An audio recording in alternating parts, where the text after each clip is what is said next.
All right, so I guess I'm just supposed to sit down here, legs crossed, palms up, and clear my mind. No thoughts. Stop thinking. Just focus on the breath. All right, that's actually pretty easy. I honestly don't understand why people find meditation so difficult. Wait, am I thinking? Okay, that's right. Focus on the breath. In and out. I can get used to this. It's kind of peaceful, kind of calm. Just focus on my... I'm thinking again. Shit, this is hard. Meditation has gone mainstream. It's no longer just reserved for mystics and hipsters who wash their beard only once a year. It's made its way into every corner of our society, from the military to the classroom to the boardroom. Simply doing nothing. Studies have shown that meditation can improve focus, sleep, heart health, reduce your blood pressure, decrease stress, anxiety, and even make you nicer. My wife has encouraged me to try that. Yeah. A 2012 study found just 8% of Americans have tried meditation at least once. Compare that to 52% who have tried smoking weed. And while the latter is mind-altering in its own way, for most Americans, finding weed can be much more difficult than sitting still for 10 minutes. So the big question we have to ask, knowing what most of us do about meditation, why aren't more people not only trying it, but keeping it up consistently? To answer that question, we could look at my own life. If there's anyone that fits the description of someone who would meditate, it's me. I'm a self-help nerd. I've done it in the past. I know it's good for me, but I simply haven't kept up the habit. The reason why is a little bit complicated, but if I'm being honest with myself, I simply haven't made it a priority. But I'd wonder what would happen if I focused on meditating for 30 days. Not only that, how about an hour every single day for 30 days? Would the benefits be strong enough for me to want to stick through with it for the long run? Let's find out. Oh, and by the way, I'm not doing this challenge alone. Natalie is joining me in committing to doing 10 minutes of meditation a day. Why did you decide to join me on this 30-day meditation challenge? Because I like sharing things with you, and I thought it would be a beneficial way to bring more well-being practices into my everyday life. And I hope to try something new.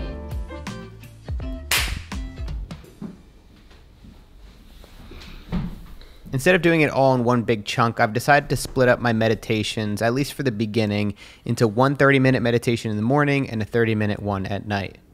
Even that was tough. So I just finished my first meditation, and it was brutal. I was fidgeting a lot, I was adjusting myself, I was stuck in thought, I was trying to solve all these problems of things that I have to do later today. I was thinking about recording this video afterwards, some of the things that I might say in the video, just overthinking everything and not just sitting still in the present moment. So it felt a lot like a failure, although the fact that I sat down is a good first step. Things didn't start out so well for Nat either. This is a reoccurring character in my videos called Life, and it has been known to punch people in the face. On day one, Nat came down with a really bad migraine and was unable to get out of bed and unable to meditate. Are you still feeling sick? Yeah, I am. But Nat did get back on her feet, or at least the cushion, for day two.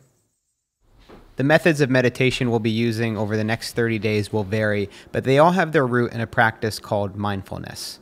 We'll be using Sam Harris's Waking Up app as our guide. Mindfulness isn't so much a technique of meditation as it is a quality of the mind itself.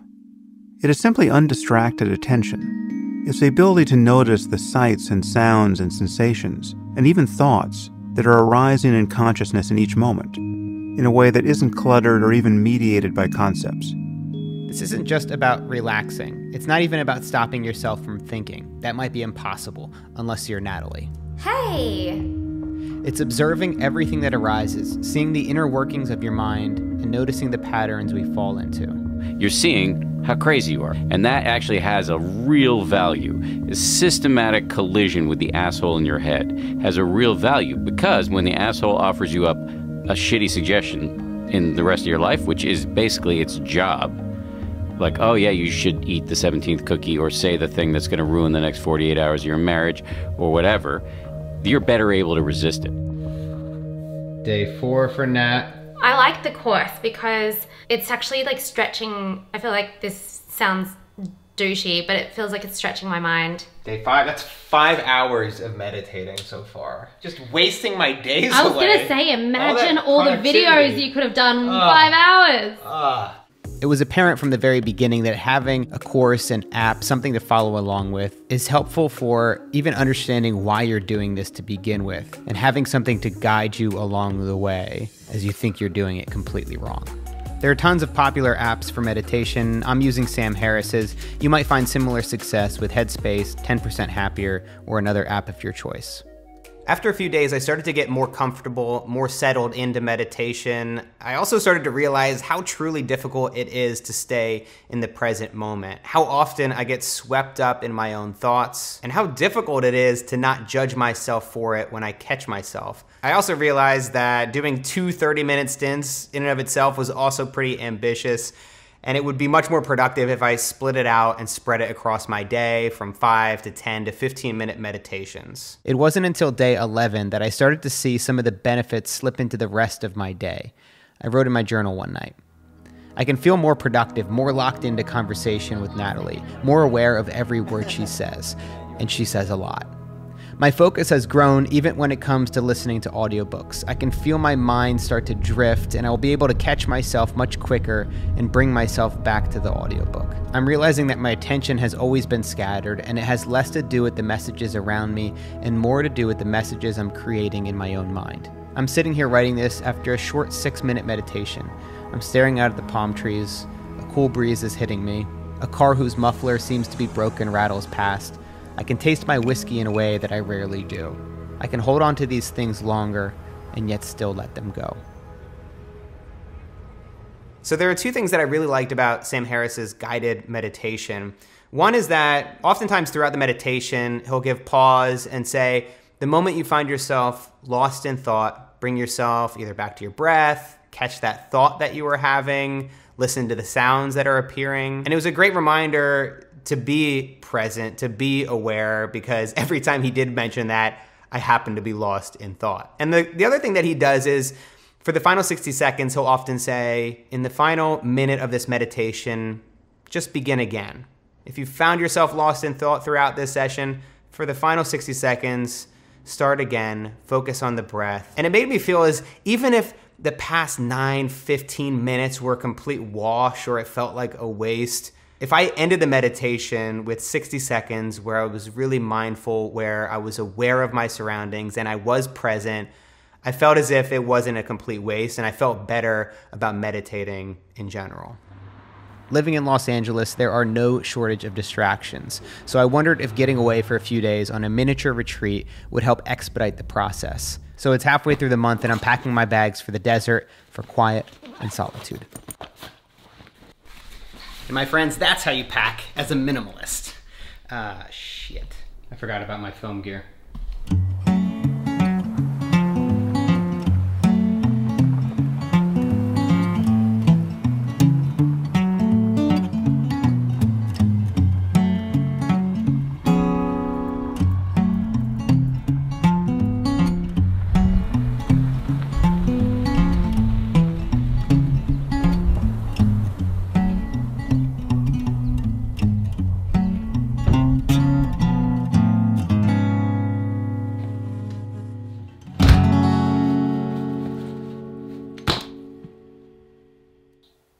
It's really quiet here.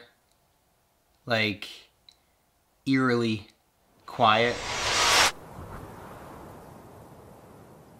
I feel like I'm making a lot of progress, but I wanted to come up here to experience solitude, experience quiet, and meditate in an environment that was almost free of distractions. I have a fly flying around here, so there are some distractions.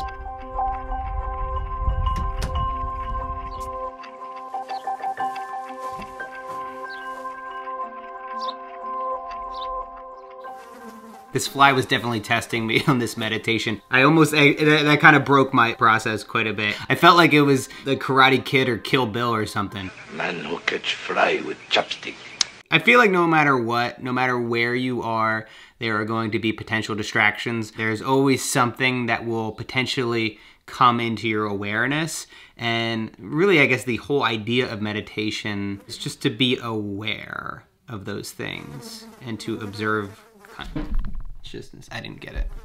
Stop judging me. All right, man, this is great. I'm like day 18 right now. I'm already starting to think about ways that I can implement this into my life past the 30 days. I don't think it's gonna be an hour, but I do wanna find a way to bring meditation into my life. The benefits to me are pretty clear at this point. You know what, the one thing I'll say is that during the day, the quietness, the solitude is really peaceful, but at night, the quiet turns to terror. It's really creepy out here. Like, we're truly in the middle of nowhere. Oh my God, somebody's here. I don't know who that is. What is this? Who is this? Oh, hey. Hi. It was Natalie and my sister. They wanted to join me for a couple days. I always thought as meditation as like just a really pure way to relax. It's kind of hard work. I'm not sure I love it. Decision made, I don't like it. After a couple more days at the cabin and just as many hours of meditation, I felt recharged and ready to get back to reality. But before we left, I had one job to finish.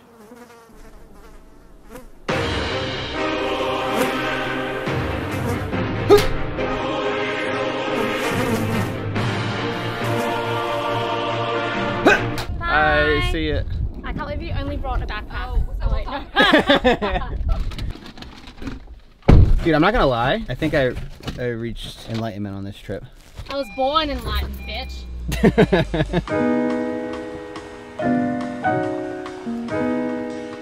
And as we got back and the final days of the month went by, we wrapped up our meditation challenge. The big question you might have is, did Natalie eventually come around to and experience the same benefits that I did? No, I get really bored. I like it once in a while, not every single day. So I like it as a time to get, like as a way to get time out and to relax when I've been really, really busy and chaotic, and just to take a breather. Well, thank you so much for doing that with me. And as for myself, I feel pretty good. I feel, yeah, I think, you know, I feel more mindful, I feel more present. I feel like it's something that I definitely want to bring into my life on a daily basis.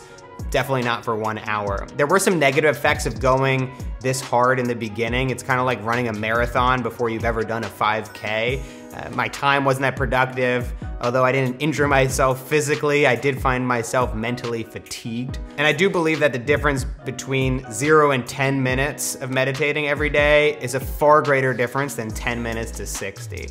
So I'm gonna lower this down. I'm gonna go 10 minutes every morning for the next 30 days and see how that feels.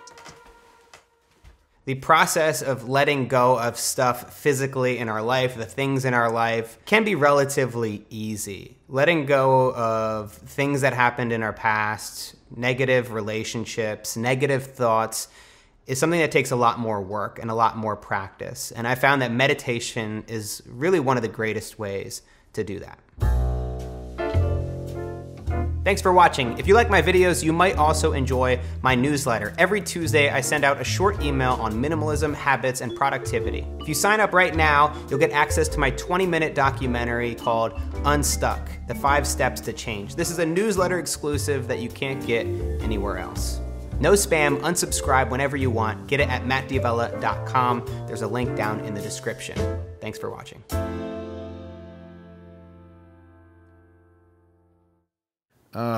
I'm really hungry. Ugh, me too. Wait, did you hear what I'm saying? Wait, do you hear what I'm saying? What the fuck? Wait, what? Oh my God.